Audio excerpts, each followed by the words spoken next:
No inverno de 1692, a pequena vila de Salem, em Massachusetts, tornou-se palco de um dos episódios mais aterrorizantes da história colonial americana: os julgamentos das bruxas de Salem.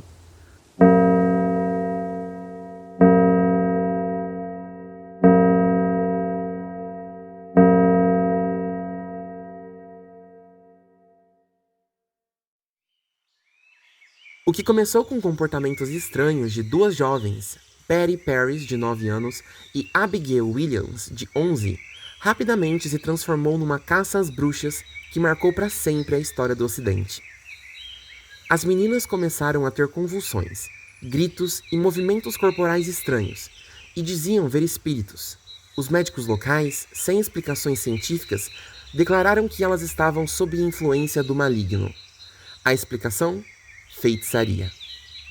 Logo, outras meninas da vila começaram a apresentar os mesmos sintomas, criando um ambiente de medo e de suspeita.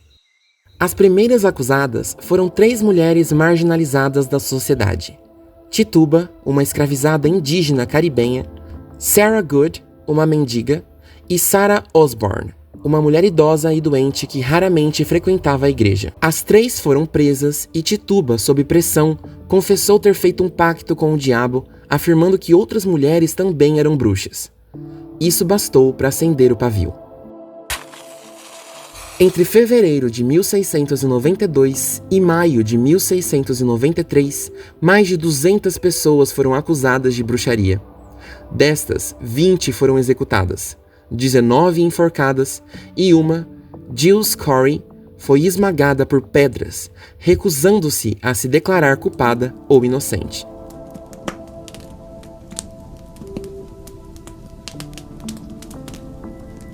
A maioria das vítimas eram mulheres, mas também houve homens entre os condenados. O contexto da época ajuda a explicar o porquê que isso aconteceu. Salem vivia sob forte influência do puritanismo, uma vertente religiosa rígida, que via o mundo como uma constante batalha entre Deus e o diabo. Além disso, havia tensão política, disputas por terras, medo constante de ataques indígenas e um profundo patriarcado que marginalizava mulheres independentes ou fora dos padrões. Qualquer comportamento fora da norma podia virar prova de feitiçaria. Ter sonhos estranhos, plantas medicinais, animais domésticos incomuns ou até mesmo discutir com os vizinhos. Tituba, a primeira a confessar, sobreviveu. Ela foi presa, mas libertada após mais de 1 ano. Sua confissão pode ter sido uma estratégia para evitar a execução. A prova das bruxas incluía procurar marcas no corpo da acusada onde o diabo supostamente a teria tocado. Também havia os testemunhos espirituais. Visões e sonhos eram aceitos como evidência legal. Jill Corey, que foi esmagado até a morte, teria gritado apenas uma coisa durante a sua execução: mais peso, em protesto silencioso contra a injustiça. Em 1702, o governo de Massachusetts declarou que os julgamentos haviam sido ilegais, mas apenas em 2001, mais de 300 anos depois, todas as vítimas foram oficialmente inocentadas.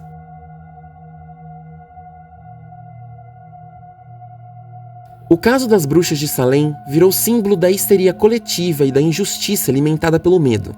Inspirou livros, filmes, peças de teatro como As Bruxas de Salem, de Arthur Miller, e permanece como um alerta sobre os perigos dos julgamentos sem provas, da intolerância e da manipulação social. Hoje, a cidade de Salem é um ponto turístico, com museus, casas históricas e eventos sobre o episódio. Um lembrete sombrio de que o verdadeiro terror nem sempre vem da magia, mas da ignorância.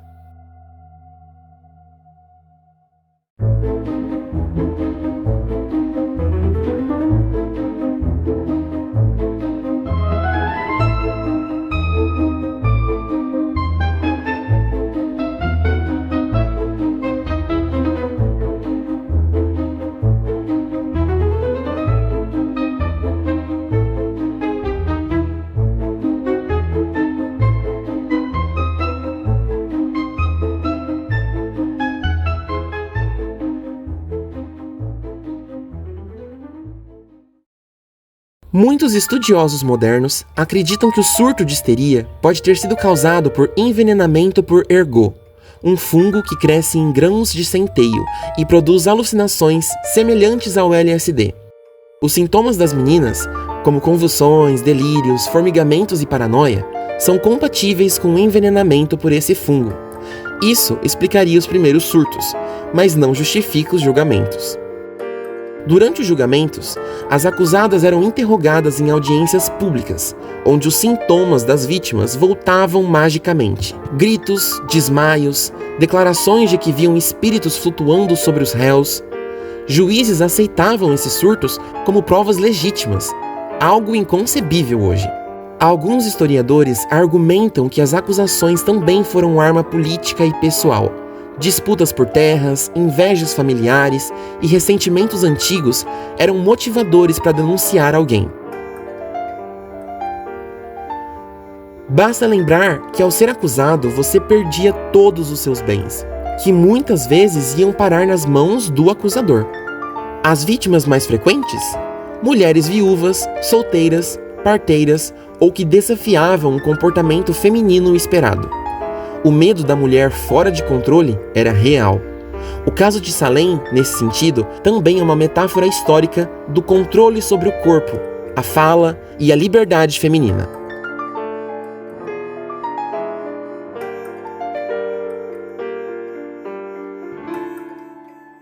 A cidade de Salem abraçou a sua história sombria.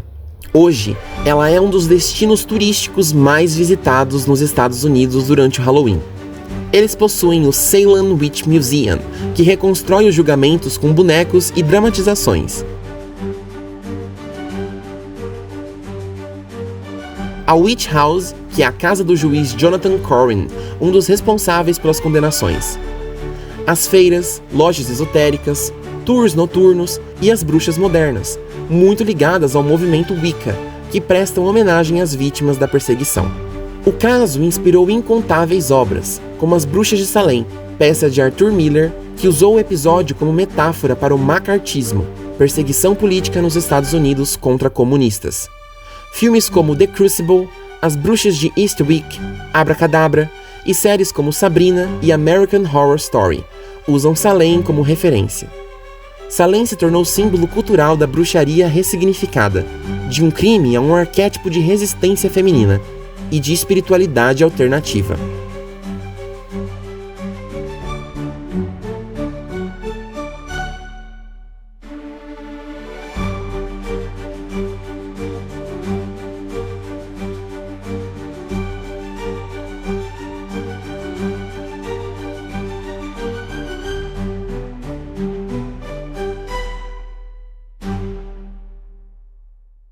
Entre 1692 e 1693, 20 vidas foram arrancadas em nome do medo, da ignorância e da intolerância.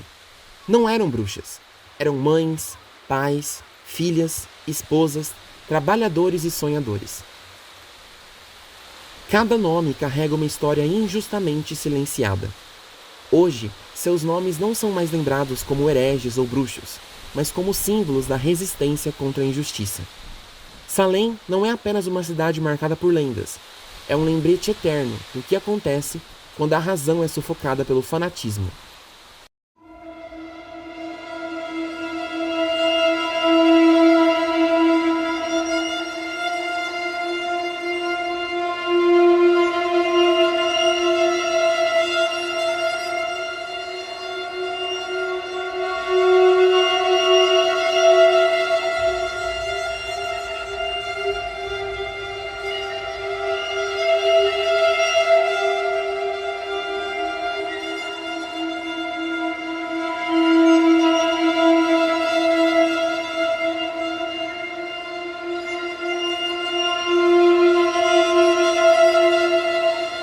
Não vamos deixar que o medo fale mais alto do que a verdade.